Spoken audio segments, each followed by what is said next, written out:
everybody, my name is Eric Hopkins and welcome to the Gelcast. This is the first ever WWE Recap Show where I will discuss weekly all the recaps for Monday Night Raw, SmackDown Live, and NXT. I'll sometimes go over 205 Live, but as of right now, that show does not look like it's going to be a big success anytime in the near future. So I may talk about the results, but I'm not going to go into a whole lot of detail on that show. So without further ado, let's get started on this week's action. Monday Night Raw for December 5th, 2016 started out the show with Seth Rollins coming out saying he wants Triple H. He took credit for putting together the Shield, and when the time was right, it was time to dismantle the Shield, Seth said. He learned about the consequences that your choices can create. Then Triple H chose Kevin Owens to be the Universal Champion. And when he gave Jericho a pedigree last week on Raw, that was a message to Triple H. So Rollins said he wanted to call out Triple H, but he knew that that's not how things work, and Hunter's not going to come out. So he said he had to send a message to him. And the best way to send a message to Triple H is to beat Kevin Owens for the Universal Championship. Owens then interrupted Seth Rollins, and then Rollins asked about Chris Jericho. Asked if, is he okay? Then asked about Kevin Owens' friendship with Jericho. Then Owens admitted that he did have a fight with Chris Jericho, which Rollins then laughed at. Kevin Owens said sometimes friends fight, but Rollins wouldn't know anything about that because he stabbed his brothers of the Shield in the back. Seth Rollins then asked if Jericho had returned Kevin Owens' text messages during the week. Owens said they were both very busy and he got Jericho 3 Christmas gifts. And Seth Rollins said that he hopes that he got him enough gifts to compensate for the amount of times that Jericho had saved Kevin Owens from losing the Universal Championship. That set Kevin Owens off, alright? Saying he was a fighting champion and the only reason he lost to Roman Reigns last week was because of what Seth Rollins did to Jericho, and his heart was not in the match, and he was distracted because he was concerned about Chris Jericho's well-being. Seth Rollins then challenged Kevin Owens to a championship title match tonight, but Kevin Owens said he beat Seth Rollins in a title match 2 weeks ago, and he's already slated to wrestle Sami Zayn tonight. Owens then said he talked to Stephanie McMahon tonight and arranged for Jericho to face Roman Reigns this evening for the United States Championship, which was his first gift to Chris Jericho. The second gift was that Jericho was going to face Rollins at Roadblock End of the Line on December 18th. And the third present was Rollins was having to face a surprise opponent tonight. Then out came the returning Big Show. But I got to tell you, it looked really good. He looked slimmed down. He looked like he was under 400 pounds for the first time in a long time. He had a great big old beard, smiling. He was in great shape for a guy who, has been in this business for a long time. Then we had Seth Rollins versus the Big Show. Kevin Owens was at ringside screaming orders at Big Show during this match. Let's see here. The finish came when Kevin Owens jumped up on the apron and he ordered Big Show to finish Seth Rollins, to choke slam him. And instead, Big Show decided to grab Kevin Owens, lifted him up over the top rope, and then slammed him into the ring. Big Show then told Seth Rollins to do whatever he wanted to do with Kevin Owens, and then Big Show just walked out. Didn't care about winning the match, just clapped at the top of the ramp and got counted out. So Seth Rollins then gave Kevin Owens a pedigree. And let's stop right there. Why is Seth Rollins still using the pedigree? In my opinion, the only reason that this would make any sense is that he wants to use the pedigree to stick it to Hunter because Hunter gave him that move and he wants to prove that he can, just outdo Hunter. But here's the thing. They've never said that in storyline. Triple H has been gone so long that they haven't really addressed this feud between Rollins and Hunter ever since, the Universal title went to Kevin Owens, that this is the first time they've done so. So there's really no reason for Seth Rollins to keep using this pedigree. If they had explained the reason why he's using it is because he wants to stick it to Hunter, that I'd understand that. But otherwise, he's using a move that a guy that he no longer respects or likes, he just continues using his move for no explanation whatsoever. I don't understand why the curb stomp had to be banned. I didn't think it was that dangerous of a move. I mean, yeah, there is risk for concussions and things like that, but if you do the move correctly, no one should get hurt. So I think that Seth Rollins just needs a different finisher. The pedigree is no longer working for me personally. We got a promo about the new Cruiserweight Jack Gallagher premiering on Raw tonight, and then we got a match with Jack Gallagher versus Arai Daivari, and he defeated Daivari with a running dropkick into the corner, and then after the match, Gallagher offered to shake Daivari's hand, but which Daivari did, but then Daivari kicked Gallagher's left knee and gave him a chop block and then stomped on it for good measure. Titus O'Neil was in the back handing out flyers to various people promoting the Tussle in Texas, which was his match tonight against Mark Henry. I am not super thrilled about Titus O'Neil or Mark Henry really anymore. I mean, I have all the respect in the world for Mark for all his years of being in professional wrestling, but Titus O'Neil, he's just never won me over. Back in the back, we had Kevin Owens walking up to Mick Foley.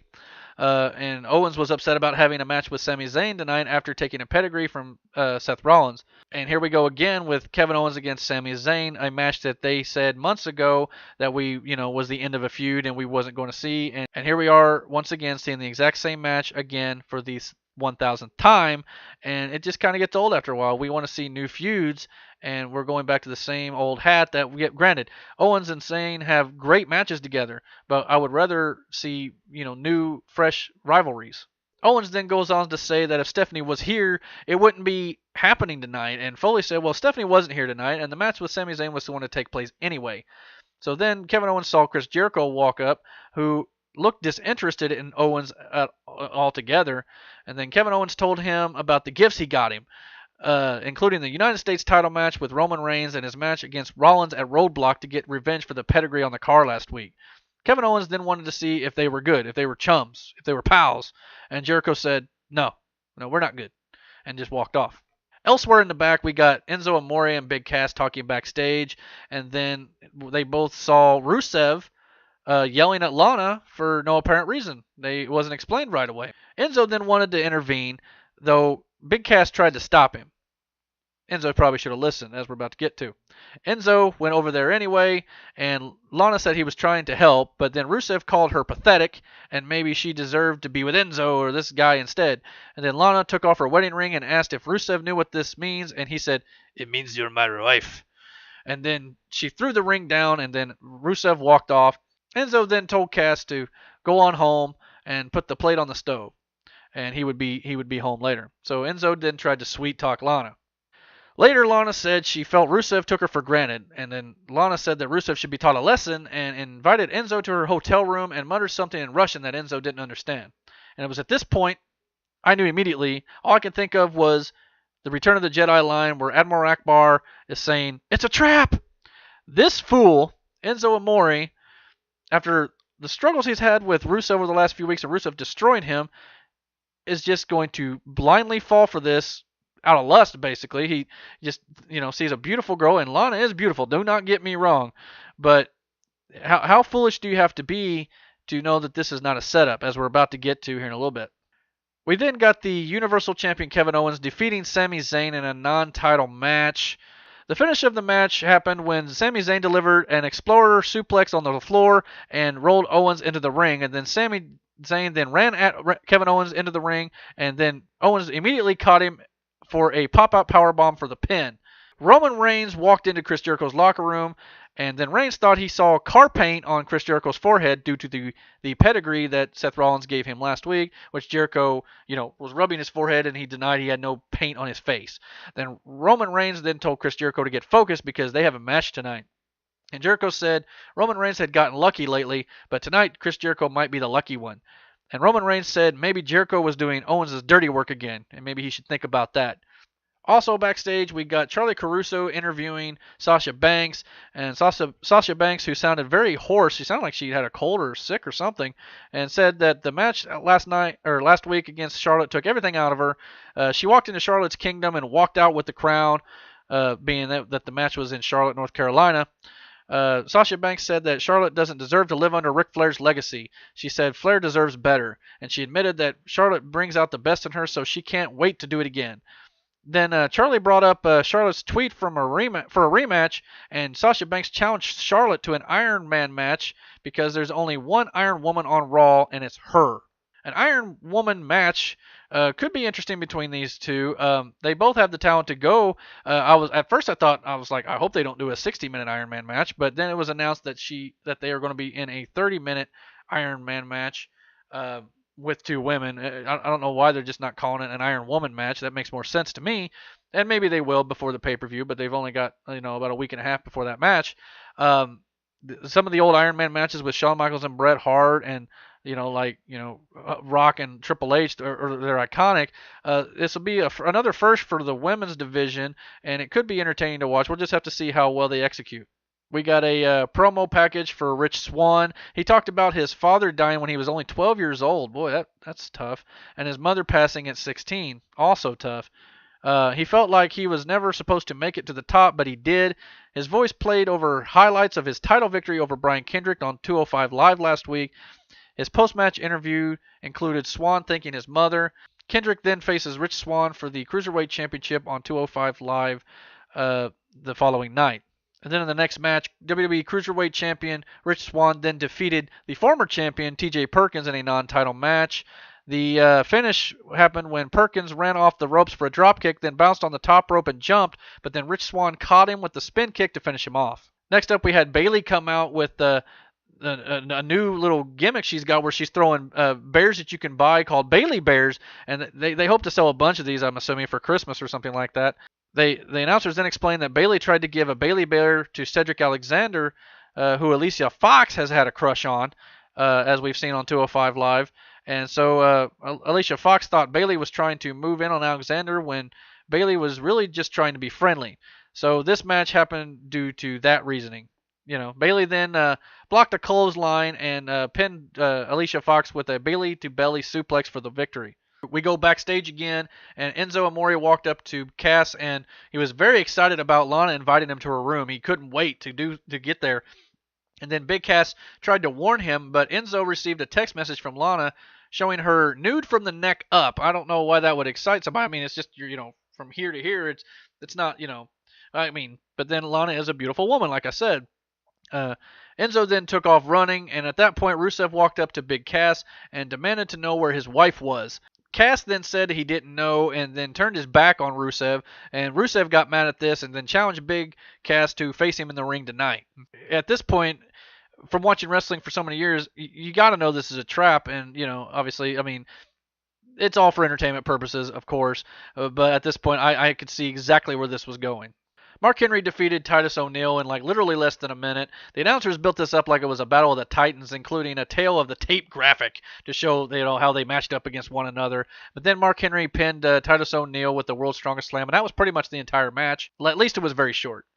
Enzo was on a cell phone in the back with an Uber driver who got lost, but then a limo pulled up and Ric Flair got out. So Enzo explained the situation to Rick, and Rick let Enzo use his limo to go meet Lana.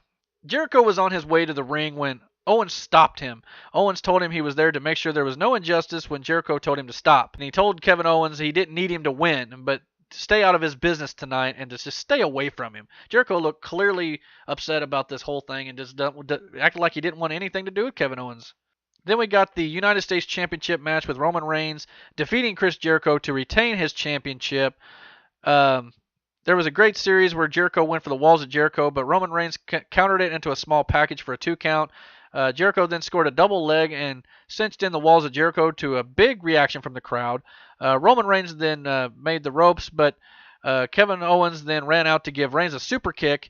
Roman Reigns then walked right into Jericho's codebreaker for a great near fall, and the match was almost over at that point. Then Jericho got mad and started arguing with Kevin Owens about coming out and ordered him to go back to the back and to leave. Owens then walked out looking, very heartbroken and, very distraught. And Roman Reigns then went for a spear, but Jericho leapfrogged him. Then Jericho bounced off the ropes, but Reigns hit the spear for the pin to end a great match on the show. And I felt like this should have been the main event, but I can see why it wasn't due to what they did to end the show. Big Cass came out for his match with Rusev, but of course, like I said, we all knew where this is going. And of course, Rusev was nowhere to be found in the building when his music hit. As Rusev music just kept playing and playing, it dawned on Big Cass what was going on. Like, light bulb went off in his head, like, duh. Like, how did you not see this coming? As dumb as Enzo is, Cass isn't much brighter either in this situation, and as baby faces, way to get over with the crowd, I mean, you look like morons. So he'd realized that Enzo had been set up, and then Cass grabbed the timekeeper's cell phone to make a quick call to Enzo to hopefully save him for what was about to come. And here we go. The scene then shifted to a hotel room where Enzo's phone rang, but he hit ignore on it because he's ready to go meet Lana. So he was ready to get busy, if you know what I'm saying. Lana then met him in lingerie at the door, and she was looking very good. Enzo then said it wasn't a good idea, but Enzo went inside the room anyway, and Lana hugged him and is getting all touchy-feely. And Enzo said he was really uncomfortable, but Lana leaned over to pick a napkin up, and she intentionally dropped on the floor to kind of entice him and seduce him. Then Enzo said he had to go, but she started to remove her lingerie, and Enzo asked her to stop, but she asked him to take off his pants, and then he complied. Uh, kind of, he acted like he didn't really want to, but he did it anyway. And then anyway, this went on and on. She said something to Enzo in Russian, and he asked what she said, and she said, "You're a fool." Rusev then walked into the room. Enzo said he wasn't into this type of thing, and then he tried to leave. Of course, Rusev ragdolled him, threw him into a sofa, was beating him up, just throwing him all around the room. Then eventually he took a flower vase and he bashed it over Enzo's head. That looked like it really, really hurt. And Enzo sold it well. He went limp and his entire body just, acted like, there was no life left. And then Rusev drug him out into the hallway and then left him in the hallway as he went back into the room with Lana, and Lana then put the "Do Not Disturb" sign up on the door, and they closed the door, and Enzo's just left there lying, and I don't know if we'll see him next week or not. If they're smart, they probably wouldn't put him on TV because he was just absolutely obliterated here. We had a Survivor Series announcement that it would be in Houston next year for the 2017 event. Then the New Day was at ringside for the number one contenders tag team match as Luke Gallows and Carl Anderson came out. Kofi Kingston lip-synced their entrance song, and the story is the New Day will become the longest reigning tag team champions in history at midnight next Monday, and the winner of the Gallows-Anderson-Cesaro-Sheamus match that just is about to take place would get the title shot. Luke Gallows and Carl Anderson then had a no contest match with Sheamus and Cesaro. Gallows and Anderson went for the Magic Killer on Cesaro, but Sheamus broke it up, and Cesaro spun Anderson into a DDT, and Sheamus gave Anderson the rolling senton while landing on top of Gallows. Sheamus teased the white noise, but Anderson kicked him off, and then Cesaro tagged in for a crossbody block on Anderson, followed by a springboard uppercut. Anderson clotheslined Cesaro to the floor, where they landed at the feet of the New Day. It wound up with all three teams brawling with each other, and the match was thrown out. Kingston tried to give Cesaro and Sheamus a flip tope, but Sheamus and Cesaro caught him and threw him onto Xavier Woods and Big E. It was announced then that the New Day will defend the tag team titles against Anderson and Gallows and Sheamus and Cesaro in a three-way next week.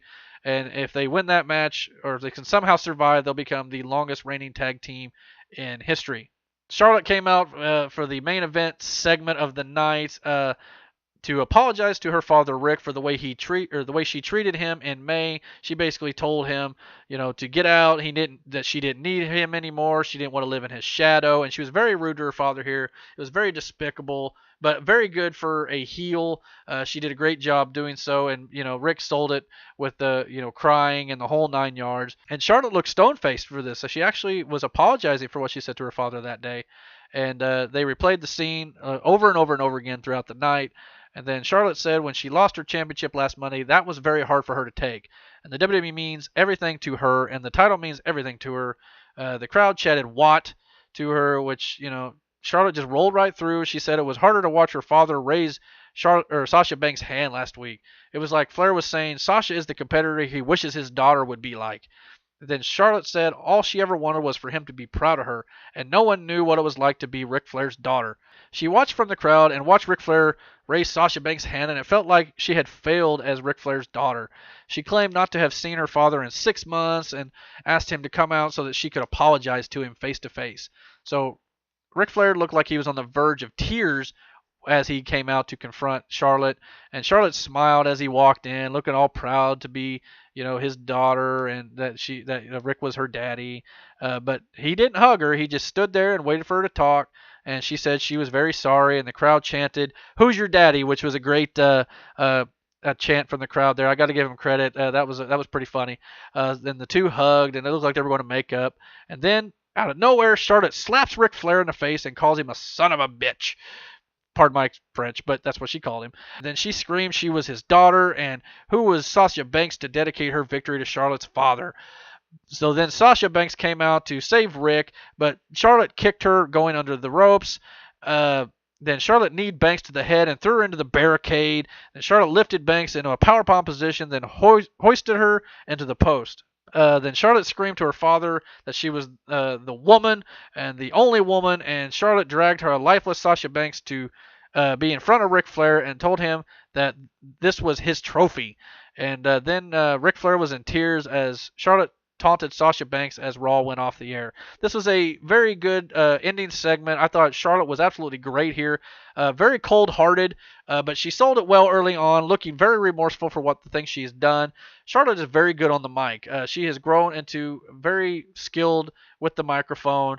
She gets the crowd to hate her, and then her actions, slapping her own father and berating him, a legend in this business. Ric Flair is arguably the greatest wrestler of all time. So the fact that Charlotte is at this level right now and she can have great matches with Sasha Banks, I'm very much looking forward to the Iron Woman match, and I'm sure it'll be another great match. But again, it's kind of a match we've seen 100 times between these two ladies. But at least it'll be good because they always perform well together. WWE SmackDown Live from December 6, 2016. The show started with a very dramatic recap of the TLC match on Sunday. AJ Styles then came out to a mixed reaction wearing a long sleeve t-shirt, jeans, and a walking boot over his left leg. Styles seemed to be pretty upset, but he was just screwing with the crowd and promptly then showed a picture of the hole in his tights from Sunday, and then he said it looked good and called the crowd gullible geeks. AJ Styles is great on the mic. Have I ever said that? AJ Styles said he destroyed Dean Ambrose and it was worth it if it meant 1 week in a boot. However, that meant he wasn't cleared to wrestle James Ellsworth for the title tonight. So that brought out the geek, the nerd, the guy JBL can't stand, James Ellsworth, Mr. No Chin himself. He got the Ellsworth chant, kind of like Goldberg, and that led to some booing from the rest of the crowd. Ellsworth then accused Styles for faking his injury. Very ballsy by Ellsworth here. He figured either Daniel Bryan was protecting him or AJ Styles was ducking him. Then Ellsworth reminded AJ Styles that he's only the champion because of him. AJ Styles then called him delusional, and Ellsworth was acting very delusional here. Seemed very full of himself. He said Ellsworth had Ambrose to thank for everything, but he had burned that bridge, and now Ambrose won't stop until Ellsworth's entire face is caved in, not just his chin. Ouch. I mean, the guy's got no... I mean, his chin is very... I mean, I feel bad for Ellsworth. I mean, they rip on him for that a lot. That brought out Dean Ambrose, who walked to the ring, and he gave Ellsworth a dirty deed immediately, and then he turned around and left, and all this, his music was playing the entire time. AJ Styles was then at ringside and was just cackling with amusement, and I gotta say, this was the funniest thing I've seen all week. Dean just walked right to the ring, dropped him, walked right out, no BS. That's what you get for costing me the title, son. That's it. So Dean Ambrose was great in this segment here. No words, just business, all business. And then we got the Wyatt family come out to defend their newly won SmackDown Tag Team Championships in a rematch against Heath Slater and Rhino from Sunday's pay-per-view. The Wyatts worked over Rhino until Heath Slater made the hot tag. He got a near fall on Randy Orton after a neck breaker, but they quickly cut him off and tossed Rhino to the outside. Bray was about to hit Sister Abigail, but then he tagged in Randy Orton, who nailed an RKO for the win. This was a very clear-cut finish, to say the very least. Obviously, Slater and Rhino are no match for the Wyatts, and I hope this feud is dead now. And let's just move on with the Wyatts, moving on to more competent tag teams, hopefully like American Alpha. Backstage, Dasha asked Kalisto why he would request a rematch against Baron Corbin, and Kalisto said he had speed to his advantage, and as the old saying goes, speed kills. Then we got a match with Carmella versus Natalya. Carmella then grabbed a mic, and because she wanted to say something before Natalya waddled to the ring, that was very nice, she claimed Natalya has been bragging about attacking Nikki Bella and accused Natalya of being jealous. She rambled for a while as the crowd yelled "Watt" at her. These Watt chants from, it came from Stone Cold Steve Austin. It worked for the gimmick there, but my problem with the Watt chants now is they take away from the product because the crowd, if they get bored, they chant Watt, and it hurts the talent trying to deliver a promo or the work they're trying to do now. So I wish the crowds would kind of knock that off. This match with Natalya and Carmella never happened. Natalya tackled Carmella before the match could even start, and Carmella ran away, so Natalya chased her to the back. Natalya bumped into Nikki backstage and then pleaded with her, but Nikki left without saying anything. My question is, what happened to Carmella? Did she just get away? I mean, they cut to the back, and Natalya's she stopped, and she stood there, and then she started to move again like she was still chasing her. It was very awkward the way they edited this. So I was kind of confused by that. Then Dasha caught up with Baron Corbin backstage and sort of asked him about Kalisto. Corbin then compared Kalisto to a mosquito because they get squashed when they land on him. WWE writing, ladies and gentlemen. That was very, very silly. The Hype Bros then defeated the Ascension, two teams that nobody really cares about. This was kind of boring. Each team did inset promos talking about the match, and Ascension said they would rise from the darkness, and the Hype Bros said they were after the tag titles.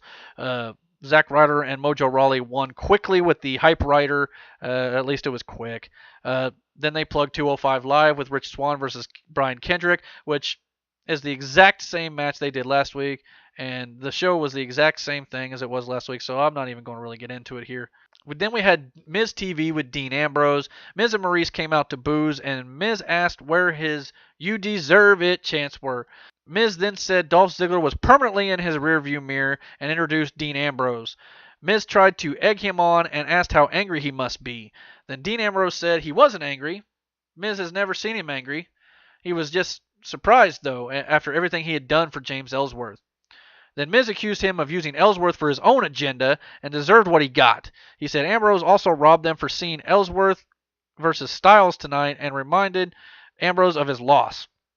Ambrose then stood up, got in Miz's face, and said it always surprises him when somebody deliberately tries to tick him off.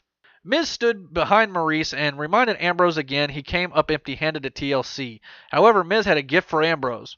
Lot of gifts going around this week on these shows. Must be the holiday season. What do you think?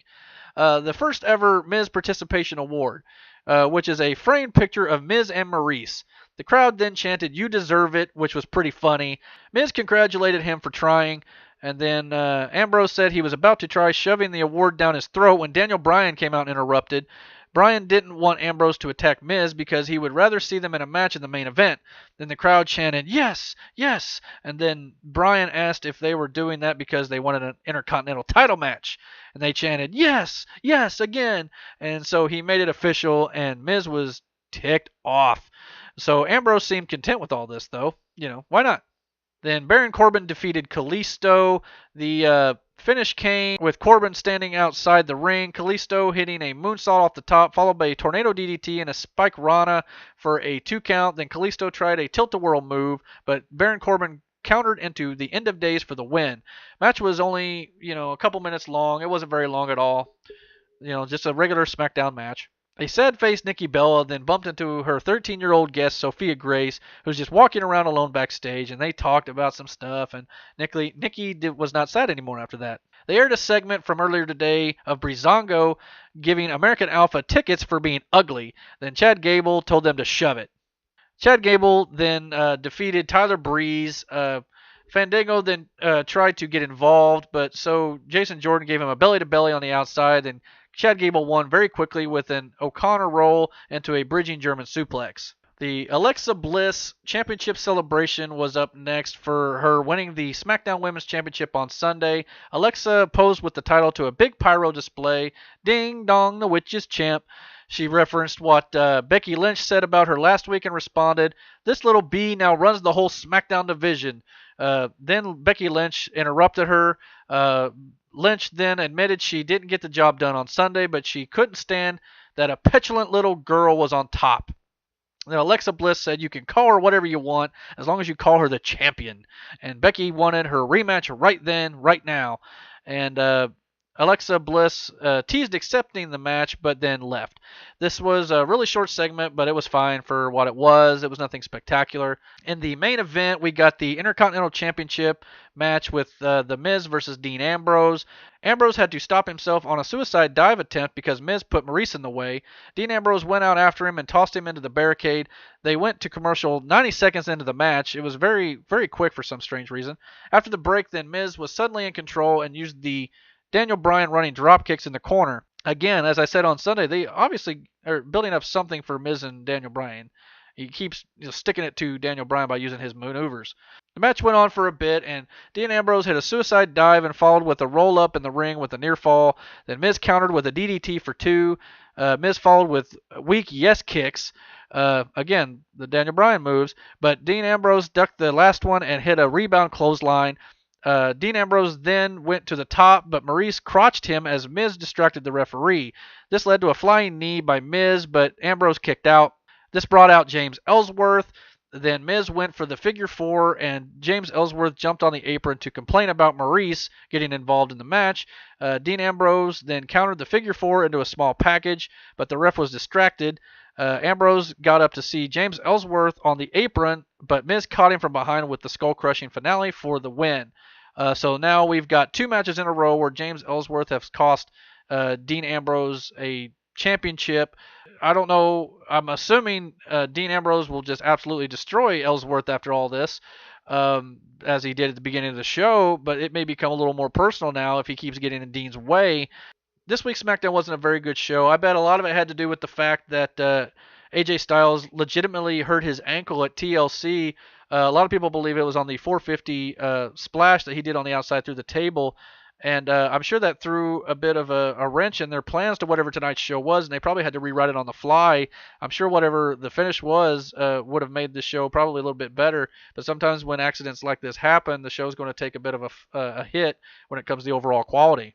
The whole Dean Ambrose, James Ellsworth thing, I don't know if they're going to keep them as buddies or they're going to be enemies. I mean, obviously Dean laid him out, but Ellsworth kept acting like, oh, him and I will be just fine once I win the title from AJ Styles, and then I give Dean the first crack at it, But I don't necessarily buy that. If I'm Dean Ambrose, I say screw this guy, and I just destroy him and leave him laying, and then just let him do whatever he does. But I'm not sure how much I like James Ellsworth anymore. I mean, he was fun for a while, I guess, but he's starting to maybe overstay his welcome a little bit, which is probably why he's getting some boost from the crowd. So it might be smart for them to move on from this at some point soon.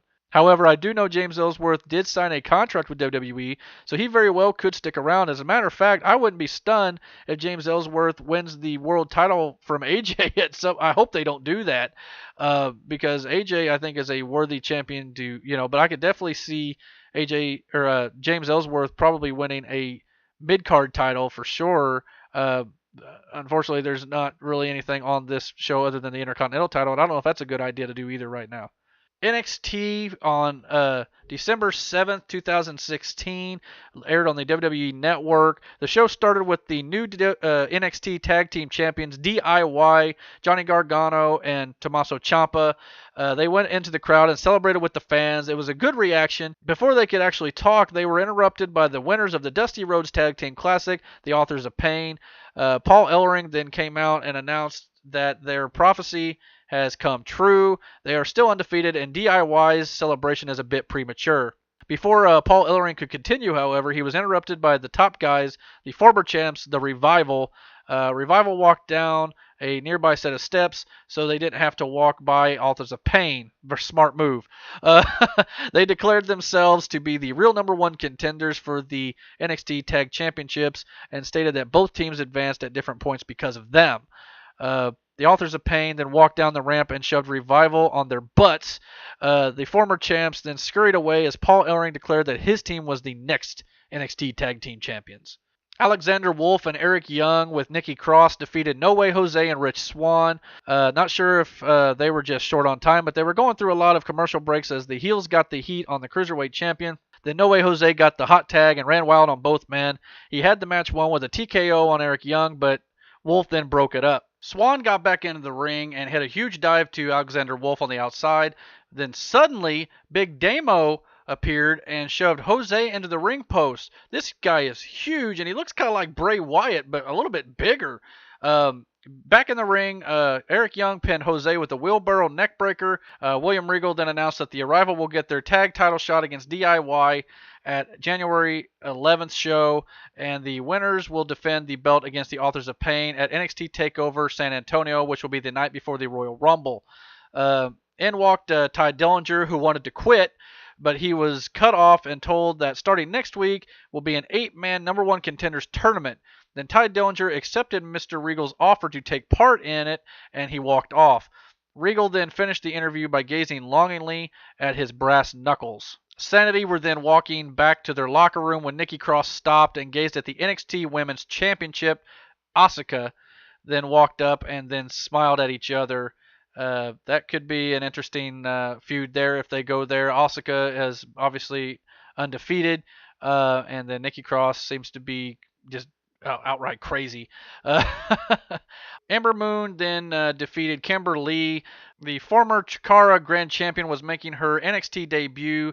Kimber Lee did a great job early as a punching bag for Ember Moon, but ultimately she decided to get some offense under of her own.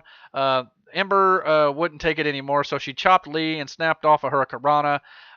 Then Ember Moon ducked a kick, then eventually hit her handspring forearm and picked up the win with the flipping top rope Stone Cold Stunner, which is an impressive move. It's a different variation of the stunner, obviously, so I'm not too upset about her stealing that finishing maneuver. It's way better than John Cena's springboard stunner, which absolutely looks atrocious. Then they announced the first 4-round matches in the number 1 contenders tournament next week.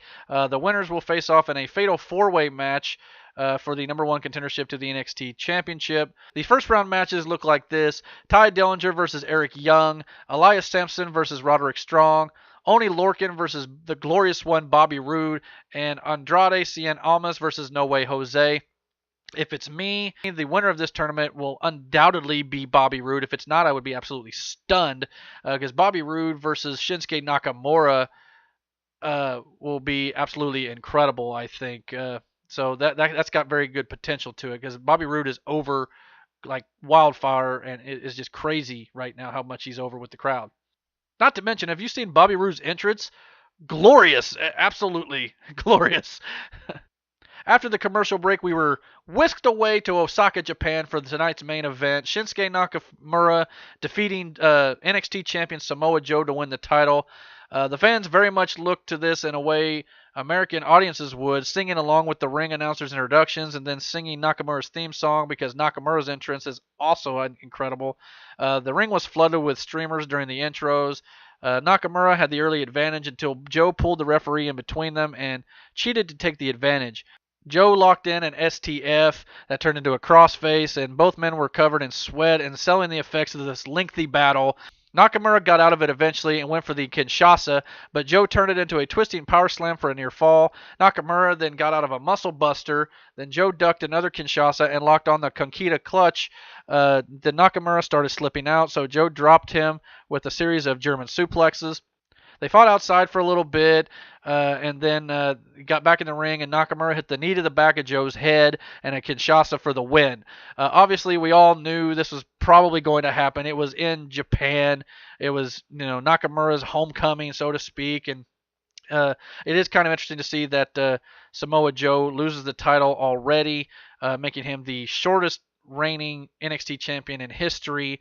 The long list of the NXT Championship now goes like this: Seth Rollins, Big E Langston, Bo Dallas, Adrian Neville, Sami Zayn, Kevin Owens, Finn Balor, Samoa Joe, then Nakamura, and then of course Joe won it again, and then Nakamura now has it back. So the championship has obviously created some big superstars in the WWE today, so hopefully that will continue, and Joe will move up as well with the other guys who've gone up to the main roster. And I'd love to see Nakamura show up to the main roster too, but they're going to keep one of the 2 guys on NXT for now because they need somebody to hold their championship belt.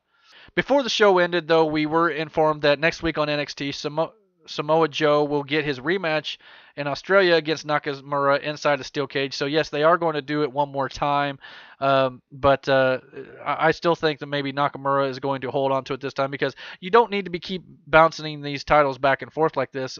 It's just like the women's title on Raw. They go back and forth over and over again, and it diminishes the value of the title. I don't want to see him to keep doing that. So I hope Nakamura holds it again for a longer period of time, and that will hopefully end the feud with Samoa Joe and Nakamura. But you never know with WWE. They love to drag feuds out over and over and over again. But at least usually the problem with WWE nowadays is not the talent or the matches that are in the ring. It is the booking of those matches and the constant title changes and the silly storylines. But the wrestlers themselves, they have a lot of talent right now and a lot of good things to look forward to in the future, if only they can correct some of the issues that they have. Well, there you have it, everybody. That is this week's WWE Recap Show. I hope you all enjoyed this video. If you did, please click on the share button and like and comment on this video, and please subscribe to my YouTube channel, The Jailcast. And if you want to, you can also find me on Facebook and Twitter at Eric Gel. And until next time, God bless.